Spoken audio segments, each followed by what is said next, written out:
Bonjour, moi c'est Dylan, j'ai 27 ans, je suis éducateur comportementaliste depuis 3 ans. J'exerce en Loire-Atlantique et dans les départements aux alentours. Je fais tous les chiens, tous les problèmes qu'on peut avoir avec les chiens, que ce soit de l'agressivité, de la réactivité, de la protection de ressources, ou même le petit chien tout mignon pour faire l'éducation complète, pas de souci. Ah si, Tsubaki. Tsubaki. Ah si. Tu attends. Pas bouger. Tu attends.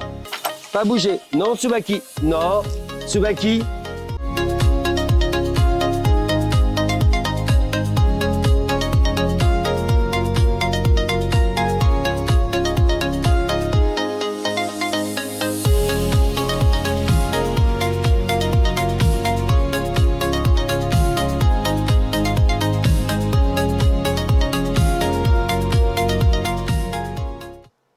Bonjour Dylan. Bonjour, comment ça va?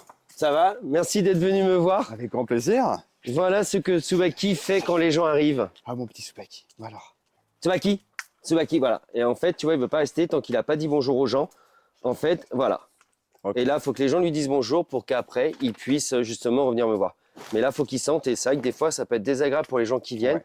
Ils aiment ou ils n'aiment pas les animaux, en fait, les chiens, ou ils peuvent en avoir peur. C'est ça, puis c'est tout bête, mais je veux dire un truc qui est ultra cliché, mais qui est vrai. La couleur du chien. Tu auras un chien tout blanc, tu auras peut-être beaucoup moins de personnes qui auraient peur. Le fait qu'il soit noir, quelqu'un qui ne connaît pas va dire c'est un Rottweiler que vous avez ouais. Et c'est un truc à la con. Hein. Mais tu dis le mot Rottweiler, tout de suite, ça fait peur. Même si c'est pas le cas, on va dire ouais, mais vu la couleur, moi j'aime pas ces chiens-là. Soum. Donc là, en fait, maintenant, tu vas m'expliquer justement comment faut faire pour qu'il reste à mes pieds et que les gens, qui n'aillent pas voir les gens. Ok.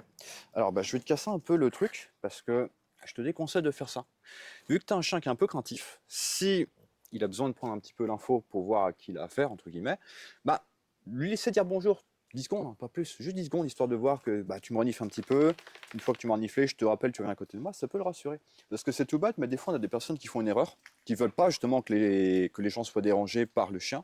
Donc, soit ils vont le mettre, j'exagère, hein, dans la cuisine, enfermé, ou alors ils vont le faire comprendre que tu vas là-bas, tu restes là-bas, je ne veux pas te voir.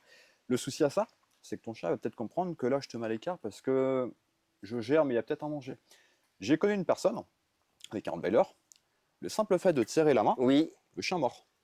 Parce que vu que quand je suis rentré, tu lui as dit va là-bas et tu restes là-bas, c'est moi qui gère, y a un contact qui n'était pas forcément voulu par le chien, panique, ça mord. Et ça, des fois, c'est tout bête, mais c'est un conditionnement qui est bête. On ne veut pas déranger la personne, sauf qu'il ne faut pas oublier que le chien, il est aussi chez lui. Tu es chez toi, il est chez lui. Moi, je rentre, il vient me voir vite fait, il a totalement le droit, et même je lui conseillerais même de le faire vu qu'il est un peu craintif, pour éviter justement de développer ce côté j'ai peur parce qu'il y a quelqu'un et en plus je peux pas aller le voir, si je peux pas aller le voir, il y a peut-être danger. Et puis il suffit que la personne soit un peu brusque, tu sais, des fois on a des gens qui sont un peu brusques qui arrivent, des gestes. Et puis imagine, tu as un ami qui arrive, qui te met une tape sur l'épaule, lui il peut réagir peut-être. Alors, peut-être pas réagir directement, mais peut-être se poser des questions. Pourquoi toi tu touches mon maître, t'es qui pour toucher mon maître? Moi, ce que je peux te conseiller, laisse le chien dire bonjour, allez, 10 secondes, pas 20 minutes, hein. 10 secondes, une fois que c'est fait, allez, soupe, viens, c'est bon, t'as vu, on passe à autre chose. Comme ça, ça lui permettra de prendre l'info, de voir que la personne est bienvenue, que je risque rien, je lui dis bonjour, c'est bon, j'ai fait mon enquête, tout va bien, maintenant je peux passer à autre chose. Ensuite, tu peux, si tu veux, il est joueur? Oui, il est joueur, mais après, moi, ma question, c'est surtout vis-à-vis des gens qui pourraient avoir peur du chien. Parce que lui, ok, il va dire bonjour, mais la réaction de la personne en face, et puis c'est toujours désagréable parce qu'il va sentir toujours des endroits qu'on n'aime pas qu'il aille sentir. Ouais. Donc il y a quand même ce côté-là. En règle générale, une personne qui a peur, justement, je pense que c'est encore mieux que le chien aille. Dire bonjour. On prévient la personne, on dit que tu touches pas, tu verras. Et on m'entend dire Tsubaki, exactement. Tu bouges pas. Parce que si j'ai peur, très souvent quand on a peur, on a aussi ce côté un peu hostile. Tu as peur d'une araignée, tu en vois une, tu l'écrases. J'ai peur d'un chien, s'il bouge trop, je lui mets un coup de pied pour me dégager. Et du coup, s'il voit que déjà je suis pas spécialement normal entre guillemets dans mon approche, et qu'il voit qu'en plus moi il faut pas m'approcher, il est un peu craintif aussi. Il serait pas du tout craintif. Et il n'aime pas l'eau. Hein. Il n'aime pas la pluie. Mais en général, essaie de prévenir la personne. J'ai un chien, il est cool. Il va vous dire bonjour 5 secondes. Ça s'arrête là. Mais vraiment, 5 secondes, c'est salut, tu vas bien, hop, c'est bon, on va plus loin.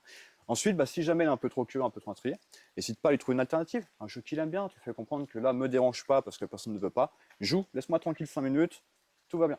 Ce qu'il faut éviter, c'est ce côté alerte, il y a quelque chose. Il y a un invité, donc non, va là-bas, va là-bas, va là-bas. Non, parce que certaines personnes, c'est ce qui se passe.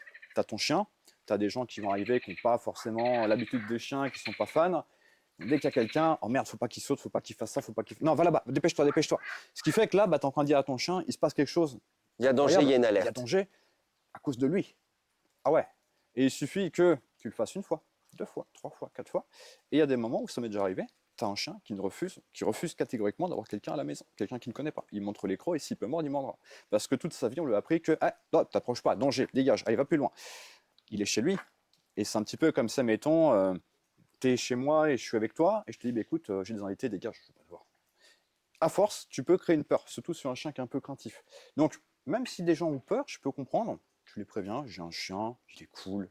Tu dis c'est un gros bébé. Oui. Généralement, ça a tendance à décrypter un peu le chien dans sa situation. Il vient voir, il dit bonjour. Allez, Tsoub, viens, allez, c'est fini. On passe à autre chose, la personne a fait ce qu'elle a à faire. Si tu vois que le chien est un peu trop curieux, qu'il essaie vraiment de venir voir un peu qui c'est. Et qui veut Tsoub, trop des caresses allez. ou des choses comme ça, alors? Dans ces cas-là, soit tu le laisses à côté de toi, tu le papouilles un petit peu et tu rediriges sur un jeu, par exemple, quelque chose qui va D'accord, ok. qui lui fait comprendre que là, je ne peux pas forcément m'occuper de toi. Ou alors, c'est comme tout, si tu as aussi une personne qui est très tactile avec les animaux, tu peux tolérer que la personne, bah, tu vois, elle caresse un petit peu, mais tu peux aussi mettre une petite limite et dire, bon, allez, Tsoub, on y va. Tu peux arrêter de caresser mon chien. Ouais, bon, ok, Parce j'arrête. que tu vois, voilà, il va te demander, et comme beaucoup de chiens, Exactement. vont être pénibles, je dirais, en demandant toujours des caresses. Et bah là, on va faire le test. Je vais caresser un peu Tsoub. Et puis au bout de 30 secondes, c'est toi qui vas me demander d'arrêter. Et c'est toi aussi qui va dire à Tsoub de passer à autre chose parce que bah, je ne peux pas passer 2 heures à Oui. caresser ton chien. Tsoub, bah alors, salut, toi, t'es beau. Tu viens? Oh, tu te poses des questions. Tu viens? Oh, bah oui, salut, toi.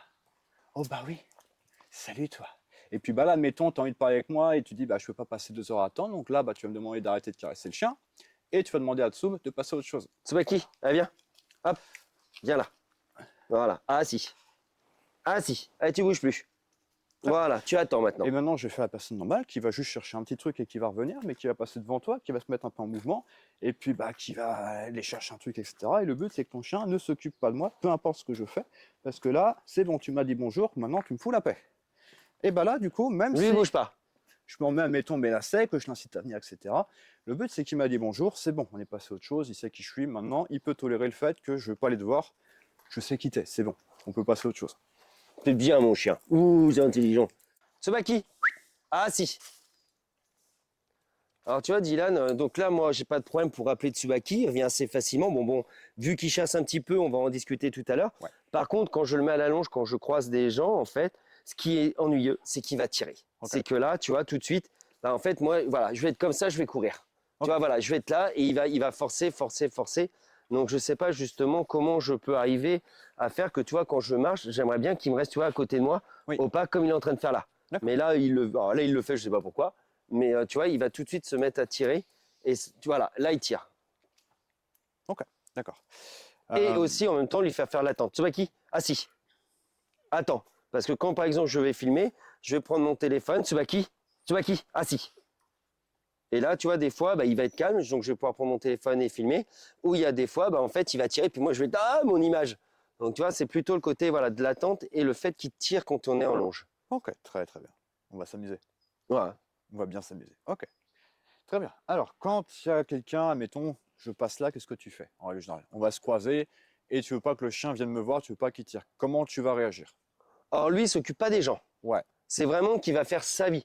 Tsubaki, il va pas aller voir les gens. Il va, voilà, tu vois, il va vouloir aller se promener en fait. Ouais, mais il va tirer dans ma direction. Non, pas forcément. Là, il va tirer droit devant. Ok, d'accord. Il va pas, s'il y a un autre chien ou des gens. Alors les chiens, des fois, il va aller les voir s'ils sont gentils. S'ils sont méchants, il va partir. Mais c'est vraiment le fait que, bah là, en fait, on y va. Là, en fait, voilà, il va, voilà. Là, tu vois, voilà. Là, il va tirer. Ok. Alors, premièrement, je vais dire un truc qui est tout bête, mais on a un petit souci de logique. Parce que là, tu as une longe. Oui. Et c'est vrai que si cette longe, bah, tu la laisses à cette distance-là, indirectement, ta longe, elle est aussi là pour que ton chien, il se balade, il est en semi-liberté, on va dire. Fais attention à ta patte, gamin. Viens, soupe, viens avec moi, viens. Oui, il y a ma patte, là, regarde. Alors j'ai l'autre laisse aussi, si Oui, tu veux, la bien. plus petite. Et du coup, alors, ce que je peux te proposer, c'est quand tu es en longe, tu vas pas vraiment la voir ta marche en laisse. Parce que ton chien, il va tirer, il va avoir du mou. Oui. Plus il a de mou, plus il tire. Oui. Mais si des fois, bah, il peut tirer, il a du mou, mais des fois il peut pas, ça peut être un peu contraignant. Donc, ce que tu peux essayer de faire, c'est différencier la longe et la laisse. Quand tu es en laisse, tu tires pas. Quand tu es en longe, tu peux aller voir à droite, à gauche, avec modération quand même. Le but n'est pas de me tracter, pardon. Mais mon but, ça va être de faire en sorte que là, viens, Tsoub, viens. On en balade en longe. Bah, si tu vas aller renifler l'arbre, tu peux. Très bien, impeccable. Une fois qu'il a reniflé, tu peux très bien le rappeler vers toi. ainsi de suite. Et du coup, le but, c'est d'éviter de confondre laisse et longe. C'est pas du tout la même chose. Et c'est vrai que si, admettons, tu me dis, bah, j'ai une longe, mais que mon chien, je le tiens là, au final, ta longe, elle ne sert pas à grand-chose. Parce que là, tu as quoi? Tu as 5 mètres là? Ouais, ouais, je pense, ouais. 5 mètres, et ces 5 mètres, il ne faut pas hésiter à les utiliser. Surtout que là, il n'y a pas forcément de risque. Après, soit on opte pour totalement lâcher la longe parce qu'on sait que le chien vient quand on le rappelle et qu'il n'y a pas de risque. Donc du coup, on peut rester derrière au cas où il y a un imprévu, qu'on puisse le rappeler tout de suite, on va dire. Mais mon but, Tsob, viens mon Tsob. Allez Tsob, tu viens pas avec moi forcément. Tsubaki, allez, dépêche-toi. Allez Tsob. Tsubaki. Et Viens, comme gars. on est là, il sait qu'il va pas aller loin. Donc, quel est l'intérêt de revenir, je pense? Peut-être, mais le problème, ça veut dire que si le chien raisonne comme ça, c'est que ton rappel, il est un petit peu défaillant. Tsub, Hey, hey. allez, dépêche-toi. Allez Tsob. Tsubaki au pied. Allez, Tsub, dépêche-toi. Allez, viens Tsob. Alors ça, c'est quand il chasse, il est comme ça, là, il m'obéit pas. S'il a décidé d'aller chasser, là, je suis foutu. C'est bon, viens. Allez, gamin. Viens, mon Tsoub. Oui, c'est bien ça, gamin. Oui, c'est très très bien ça. Très bien. Et du coup, alors, soit dans ta longe, tu fais en sorte d'avoir cette semi-liberté où il peut aller renifler à droite à gauche, mais par contre, ta marche en laisse, tu ne l'auras pas forcément parce que c'est pas le but de la longe. Et par contre, quand tu en laisses, si tu veux que ton chien marche au pied qui tire pas, ok, on est d'accord. Et c'est vrai que des fois, on peut être un peu confus parce que l'inconvénient avec la longe ou les laisses en rouleur qu'on peut trouver sur le marché, c'est que, comme je te disais tout à l'heure, tu tires, tu as du mou. Ok. Par contre, là, tu tires, tu n'as plus de mou, mais c'est le même matériel. Donc, bah, c'est bizarre parce que des fois, c'est oui, des fois, c'est non. Ça peut être très compliqué pour ton chien et c'est aussi pour ça que des fois, la marche en laisse, c'est dur. Parce que quand on a des personnes avec une laisse en rouleuse, par exemple, et bah là, hop, tu peux plus tirer. Par contre, là, tu tires, c'est bon, tu peux y aller. Mais là, tu peux plus. Bah, du coup, tu as un chien qui, en permanence, il va tester parce qu'il y aura peut-être du mou. Donc là, je tire, il n'y a pas de mou, c'est pas grave. Mais 3 minutes plus tard, je tire, hop, il y a du mou. Dans le doute, je tire tout le temps. Comme ça, à un moment, ça va passer, à un moment, ça ne passera pas. Parce que vu que tu n'as pas une logique qui est tout le temps la même, et ben, c'est comme si tu me posais une question et des fois, je vais te dire oui, des fois, je vais te dire non. Tu vas me la poser plein de fois, la question, pour voir si aujourd'hui, j'ai envie de te dire oui, si on veut te dire non. Et ben, le chien, c'est un peu la même option. C'est que, vu que des fois, c'est stop, tu peux pas aller plus loin. Mais là, c'est bon, tu peux aller plus loin. Bon, je vais tirer, hein. Et du coup, c'est là où tu peux parfois avoir des soucis avec un chien qui va se mettre à tirer en laisse dans n'importe quelle situation, parce que de base, admettons, le travail a été plutôt bien fait, mais vu que tu l'as déréglé soit avec une laisse en rouleuse, soit avec une longe, et bah des fois, même en ville, tu vas avoir un chien qui va avoir 1,30 m, et tu vas dire, bah, si je tire, bon, j'ai pas plus. Si je retire, ah, j'ai pas plus. Et du coup, toute ta balade, tu as un chien qui tire, dans l'espoir d'avoir plus, parce que des fois, ça marche, et des fois, ça marche pas. Et Donc, il faut bien différencier de. Donc, maintenant, on va prendre la laisse. ouais, Tsubaki, allez. Allez, mon gamin, viens. Viens, mon gamin, allez. Oui, viens avec moi. Viens, Tsub. Oui. Allez, viens, mon bébé. Tsub, hé. Tsubaki, allez. Viens, mon gamin. Je sais que t'es en mode, attends, j'ai pas fini. Et là, du coup, alors, l'idée que le chien revienne, c'est du rappel, ouais. Mais c'est vrai qu'indirectement, là, ton chien te montre que le rappel, il est là, mais faut pas être pressé quand même, hein. Si tu as un café dans 10 minutes, tu l'auras pas ton café, hein. C'est fini, hein. Tsoub, viens mon Tsoub, viens là. Tu as une situation d'urgence où tu dois rappeler immédiatement, maintenant, bah il est possible que ça ne fonctionne pas du premier coup. Donc là, l'erreur à pas faire, c'est le chien m'a saoulé, je vais le voir, je le rattache parce que tu me saoules. Là, c'est le meilleur moyen pour que mon chien, justement, quand je m'approche de lui, il parte en courant parce qu'attrape-moi si tu peux. Donc moi, mon but, c'est que mon chien revienne parce que je lui ai demandé. Tsoub, viens mon gamin. Et si jamais, j'ai le droit de tricher un peu avec la longe, hein. J'ai totalement le droit de prendre ma petite longe, top, top, de mettre un tout petit à-coup vers moi. Viens mon Tsoub, viens avec moi. Tsoub, allez. Viens mon Tsoub, viens. Oh bah oui, viens. Viens mon Tsoub. Oh bah oui. T'es un peu taquin toi. Viens mon Tsoub. Bah oui, tu t'en mêles, bah oui je sais. Tsoub, hop, stop. Attends, que je te démêle ta papate. Hey, Tsoub. Donc là, tu vois, tu as un rappel qui n'est pas incroyable. C'est que le chien, il reste à côté de nous, donc ça va. Mais si tu as besoin de le toucher immédiatement parce que tu vas mettre son collier ou autre, bah, tu vas galérer. Donc là, du coup, soit on triche un petit peu avec la longe, on met un petit à-coup vers soi. Mais le but, c'est pas de le ramener comme un poisson. Le but, c'est qu'à chaque fois qu'il va se rapprocher de moi, il aura de moins en moins de mou. Allez, Tsoub, tu viens. Viens, gamin. Viens. Très bien ça. Regarde. Hop. Et on va échanger les deux. Tac, parfait. Alors, ta laisse, elle est un petit peu courte, on va être honnête.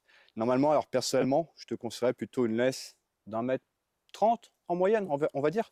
Parce que le problème, c'est que là, dès qu'il y aura un truc, tu seras forcément en tension. Parce que tu as très peu de jeu. Donc, c'est-à-dire qu'imaginons, tu as quelqu'un qui passe à côté de toi, bah, on va être plutôt comme ça dès qu'il y aura le moindre souci. Là, c'est pareil, tu as un chien qui est un peu craintif. Donc, si dès qu'il y a un humain, un chien, un vélo qui passe à côté de toi, bah, il y a tout de suite ce côté un peu protection, on va dire. Il est possible qu'un jour, ton chien soit développe une peur, soit développe ce côté protection. Parce que là, je suis bien, je suis normal. Par contre, là, il y a quelqu'un qui passe à côté de moi, on est en protection. Bah, peut-être que la personne qui vient de passer juste à côté de moi est dangereuse. Donc, peut-être qu'il faut que je dissuade un petit peu. Donc, idéalement, si tu peux avoir une laisse, allez, on va dire d'un mètre, 1,30 m, c'est déjà très très bien. Ah, mon pépère, tu viens? Bon, on va faire avec ça, c'est pas grave. Tu viens? Alors, ensuite, pour la marche en laisse, il y a un truc que j'aime beaucoup faire, c'est surtout apprendre aux gens à comment tenir leur laisse. Si je tiens mon chien comme ça et qu'il tire à gauche, qu'est-ce qui va se passer? Et bien, si c'est un gros gabarit, il va se passer ça. Et là, c'est un peu compliqué. Si par contre, tu as plus tendance à te dire, mon chien, je vais le mettre du côté menace, du côté vélo, du côté chien, quelque chose qui peut potentiellement le faire réagir. Il est du côté menace. Comme ça, s'il voit la chose, il peut directement avoir l'information.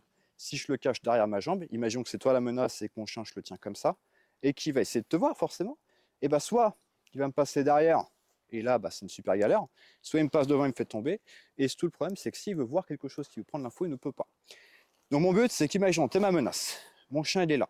Ma main gauche va tenir le chien, parce que mon chien est à droite, donc main opposée au chien. Comme ça, là, je mets toute la force s'il y a besoin. Ma deuxième main, elle va être là pour répartir la force, pour éviter de mettre des à-coups secs sur mon chien, pour répartir un petit peu la force. Si jamais mon chien tire, inutile de forcer avec les muscles, les bras, parce que tu vas te fatiguer. Et le problème, c'est que là, ton bas du dos, il va beaucoup travailler, tes épaules aussi. Et si c'est un gros chien de 50 kg, tu vas te flinguer le dos très rapidement. Donc soit, mettons, tu utilises ton poids et tes cuisses, il déclenche sur quelque chose, on est vraiment sur le chien qui va déclencher par exemple, tu vas pouvoir le retenir grâce à ton poids, et là tu vas pouvoir amener ton chien sans avoir besoin de forcer. Donc là on évite que le chien saute sur une menace ou quoi que ce soit, parce que si tu le tiens mal, si tu le tiens comme ça, et que là le chien il a envie de sauter sur quelqu'un, ce qui va se passer c'est que ton chien il aura mordu la personne, et toi tu n'auras rien pu faire du tout, et là tu as des soucis. Donc idéalement, on va dire que ta laisse elle fait 1,30 m, tu peux tenir ton chien tranquillement, hop, viens gamin, viens, viens, viens, viens, viens. Ouais, très bien. Et si jamais il tire un peu trop, tu as totalement le droit de lui faire comprendre que là tu commences à me saouler, tu tires de trop. Viens, viens. Mais oui, t'es pas habitué à faire cet exercice-là. Viens. Tu viens? T'es pas encore à l'aise avec moi, hein. T'es un peu méfiant quand même, gamin. Alors, c'est quoi ça? C'est quoi ça? On va te détendre un petit peu, on va le faire jouer un petit peu. On va te faire jouer un petit peu. Allez, on va le détendre un petit peu. Il est pas encore très à l'aise. Viens, gamin. C'est quoi ça? Est-ce que tu joues? Est-ce que tu veux bien jouer avec moi ou est-ce que tu fais ton enfant sage? Cherche, allez! Oh dis donc, quel chien de chasse! Disais tout à l'heure, on va le faire à la longe. Normalement, c'est à la laisse, mais vu que la laisse qu'on a, elle est un petit peu courte, c'est pas grave. On imagine que là, je suis sur une laisse d'un mètre 20, mètre 30, on va dire en moyenne. Tu viens, mon tube? Allez, viens. Ben oui, je sais. Ben oui, il n'y a que papa d'habitude. Alors, mon bébé. Comment ça se fait qu'il est méfiant comme ça, là? Comme je te disais, je pense qu'on a un chien qui est habitué à avoir papa et la famille uniquement, principalement, parce que j'ai l'impression qu'en règle générale, ça te gêne que ton chien aille voir les autres, et du coup, c'est surtout papa uniquement avec les enfants. Et là, d'avoir quelqu'un qui prend un peu la main directement, surtout que là, on est allé très vite aujourd'hui, hein, on n'a pas fait une séance complète, on est vraiment allé très très vite. On a un chien qui est un peu méfiant de base, et surtout, c'est un peu ce mode, je te connais pas, d'où tu me prends en laisse et d'où tu me donnes des ordres. Parce qu'en général, il y a aussi cette période que je vais mettre en place durant les séances où il y a peut-être parfois pour certains chiens jusqu'à 3 heures d'apprentissage pour lui faire comprendre que je ne suis pas méchant. Et ça peut toucher par exemple les chiens qui ont été battus, qui n'ont plus confiance en l'homme. Parfois, c'est 3 heures avant de prendre le chien en laisse. Etsob, viens mon gamin. Oui, gamin. Ben oui, mon bébé, je sais. Alors, la logique avec un chien, c'est pas compliqué. Plus il tire, plus vous suivez, plus il va se passer ça. Là, vous allez avoir un chien qui va comprendre que plus je tire, plus on va vite. Donc, je vais tirer comme tu n'as jamais vu. Mon but, c'est de faire comprendre à mon chien que de 1, quand tu tires, ça ne marchera pas. Et de 2, tu ne vas pas m'entraîner. C'est-à-dire que moi, ce que je vais faire, c'est que je ne vais même pas me servir de mes muscles ou de mon haut du corps, je vais me servir du bas du corps. Il tire, je me bloque. S'il veut tirer, ça ne marchera pas. Si par contre il est cool avec moi, ça va marcher. Donc ce que je vous conseille, c'est pas de vous arrêter de tous les mettre et de reprendre, parce que ça, généralement, ça ne fonctionne pas. C'est dès que votre chien va tirer un petit peu trop, on va chercher à le faire reculer un peu de 2-3 pas. Une fois qu'il a lâché son focus, là, on va reprendre. Hop. Parfois, ça peut durer longtemps, parce que la marche en laisse, ça peut aussi être dû à de la dépense. Et si on a un chien qui manque de dépense, inutile de penser à marcher en laisse, ça ne marchera pas. Vous voyez déjà tout ce qui est dépenses physiques, dépenses mentales, ça peut être très important parce que beaucoup de chiens ne marchent pas en laisse uniquement parce qu'on a un gros souci de dépenses et de frustration. Hop, Sob, tu viens? Viens mon gamin. Et là, on voit qu'il n'est pas habitué à marcher en laisse. Ouais. Il y a aussi ça, effectivement, oui, il y a aussi le Il est côté beaucoup en qu'on n'est pas liberté, habitué. Tsubaki. Et c'est pour ça que c'est important, même quand on est en pleine campagne, d'apprendre un petit peu la marche en laisse, parce que des fois, ça peut servir. Si je déménage, si un jour, comme tu disais, j'ai un déplacement en plein centre-ville, bah, si mon chien ne supporte pas la laisse et qu'il se met à se freiner tous les mètres parce que je veux être libéré ou qu'il tire, c'est pas agréable. Et si en plus, à force de le frustrer, il y a des gens partout, il sature un peu parce qu'il n'est pas forcément habitué à la ville, et bah, peut-être qu'il peut péter un peu les plombs, être vraiment dur à gérer dans ces moments-là. Hé, Soub, tu viens? Oh bah oui, mon gamin. Ouais, viens avec moi. Très très bien. Pareil, on évite de trop parler à son chien. Si tous les mètres, Soub, non, doucement, non, arrête, non, tire pas, tire pas. C'est bon, je vais avoir un chien qui tire. Soyez cohérents. On donne les infos, hop, une fois, pas 50, Soub, doucement. Soub, hé, viens. Oh oui, t'as pas l'habitude, tu te demandes ce qui se passe. Tu vas aller voir papa. Oui, il me suit là. Tu vas J'ai aller la voir... caméra, Tsubaki. Allez, viens. Et du coup, le but, c'est que c'est parfois très frustrant la marche en laisse. Beaucoup de gens me disent mon chien tire, je veux plus qu'il tire. Alors, la réalité, c'est qu'il existe des méthodes qui peuvent faire en sorte que mon chien tire comme ça toute la journée et qu'au bout de 10 minutes, il ne tire plus. C'est parfois des méthodes qui sont un petit peu moyennes au niveau de l'éthique, on va dire. Ce que je propose en règle générale, c'est un juste milieu. Au début, mon chien il va tirer un petit peu, d'accord, très bien, mais il ne me tractera plus. C'est-à-dire que je ne veux pas de ça. Je veux juste un chien qui va tirer un petit peu au début et progressivement, je fais en sorte que mon chien tire de moins en moins jusqu'à avoir un chien, idéalement, si possible, qui marche comme ça avec une laisse détendue. Là, je triche avec la main, mais dans l'idée, c'est ça. Hop, un tsoub. Ben oui, mais alors, tu as un chien qui est habitué à rester calme à la maison. Il est à la maison, il reste calme, il dort, il joue quasiment pas. La sortie, c'est la grande folie, c'est le jeu, etc. Et ben, du coup, quand tu vas sortir, qu'est-ce qui va se passer? Ton chien, il veut jouer. Vu qu'il veut jouer, il va tirer parce que flemme de marcher au pied, tu marches trop lentement. Un humain marche beaucoup plus lentement que le chien, c'est-à-dire que pour vous donner une idée, quand mon chien marche au pied, il marche grosso modo à 30% de sa vitesse environ. Donc c'est très lent. Et du coup, mon chien, vu qu'il est en extérieur et qu'il veut jouer, qu'est-ce qu'il fait? Il va tirer, il va sauter, il va faire plein de choses et ça va être compliqué.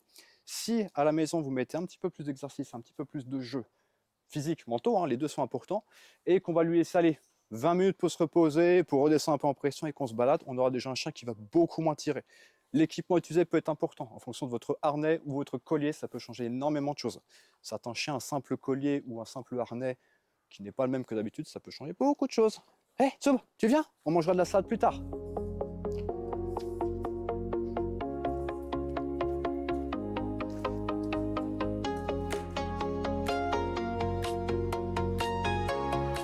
J'ai un premier cas qui me vient en tête, qui m'a beaucoup touché. C'était un staffy de 2 ans. Le maître était routier, donc il passait son temps avec son chien sur les routes. Et il m'explique qu'à l'âge de 1 an, son chien dit bonjour à tout le monde, il se laisse caresser par absolument tout le monde, mais que vers 1 an et quelques mois, ça commence à être compliqué. On rapproche la main, le chien mord directement, il ne cherche pas à comprendre. Donc on passe un long moment au téléphone et je lui demande est-ce qu'il a déjà été battu? Il me dit que non, jamais. Les gens ont toujours été cool avec lui, donc il n'y a pas de raison. On cherche plein d'hypothèses. On part sur l'hypothèse d'une piqûre de guêpe au niveau de la gueule qui aurait pu peut-être déclencher une peur à ce niveau-là.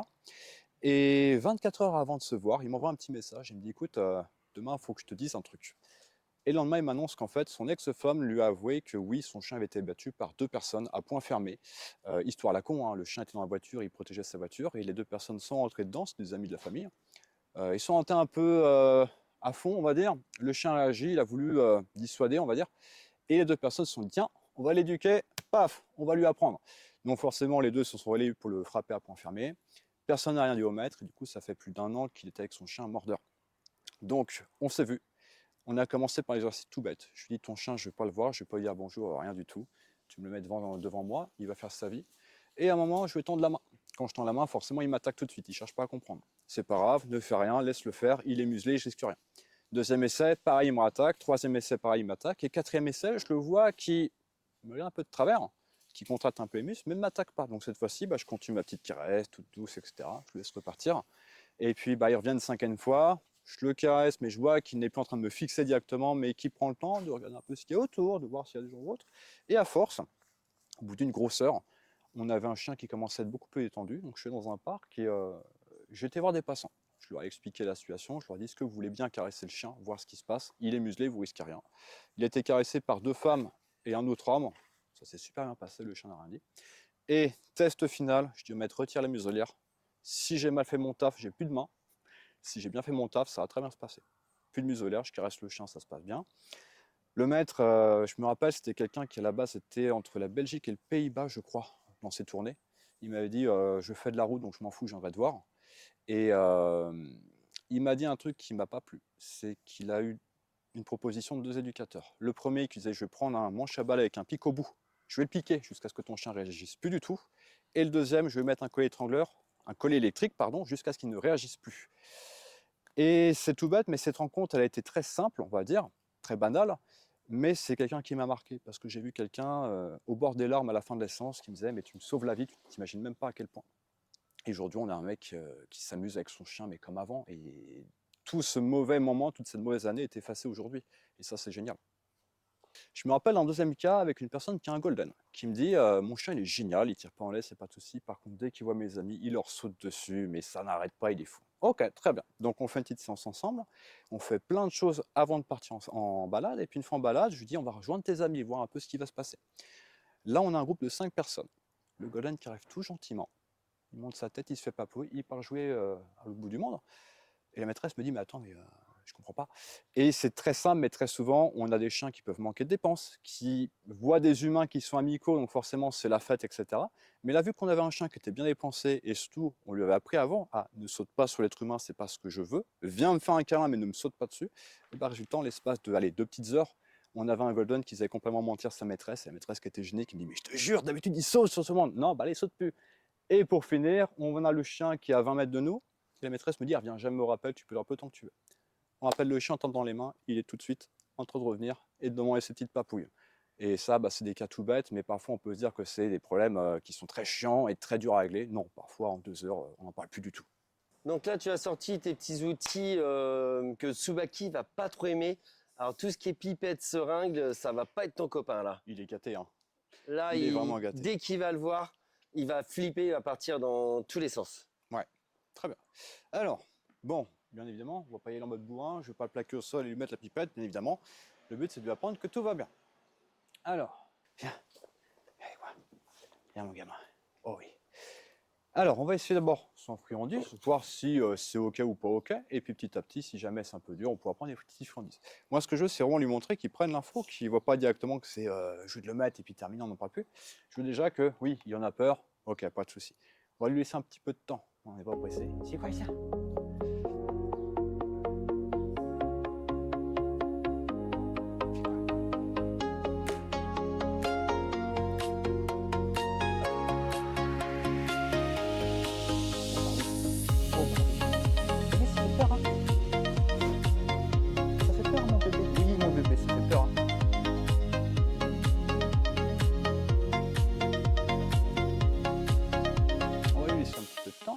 Puis quand il va voir que finalement bah, ça a l'air d'aller, on va d'abord s'amuser sur le bout des pattes.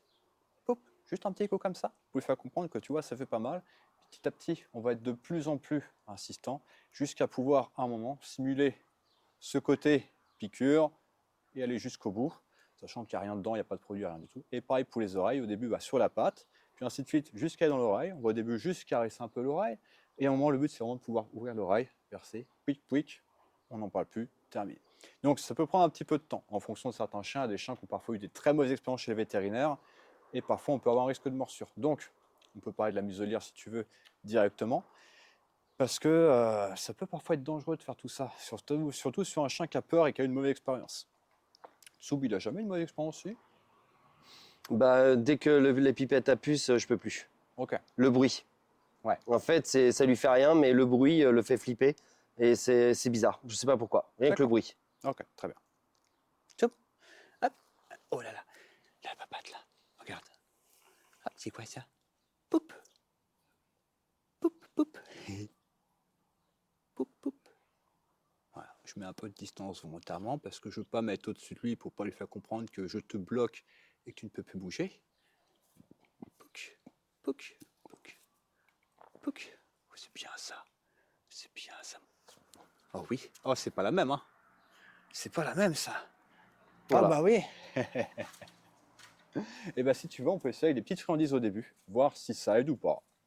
Eh? Tu vois? Regarde. Attends, attends, regarde, j'ai des joyeusetés pour toi. Oh là là là là là, tu sens que ça pue. Et puis sans te faire là. Très bien ça, gamin. C'est bien ça. C'est où? Ah si? Oui, c'est bien ça. Au début, je vais le charmer un peu gratuitement parce que je ne veux pas associer la friandise à je vais te mettre une piqûre. Couché? Oui, c'est bien, très très bien, mon gamin. Regarde. Où sont mes joyeusetés? Elles sont là. Hop, hop.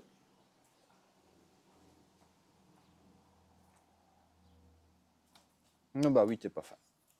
Donc ça peut prendre un petit peu de temps. Ce qu'il faut éviter à tout prix de bloquer le chien, de lui faire son soin, parce que c'est souvent comme ça qu'on déclenche des problèmes. Parce que souvent le chien va se débattre, il va avoir peur.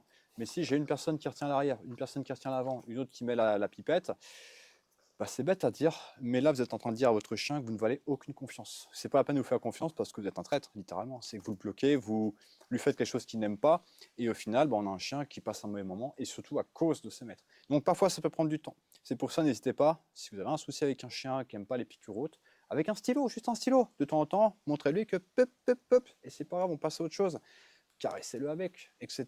Mais surtout, associez ça à du positif et pas à je vais te bloquer, je vais te faire ta piqûre et on passe à autre chose après. Hé, Soup, regarde, hop, c'est quoi ça? Oh, bah dis donc. Oh oui, t'es pas fan. Oh, t'es pas fan, mon gamin. Oui, t'es pas fan du tout. Oh là là là là là là.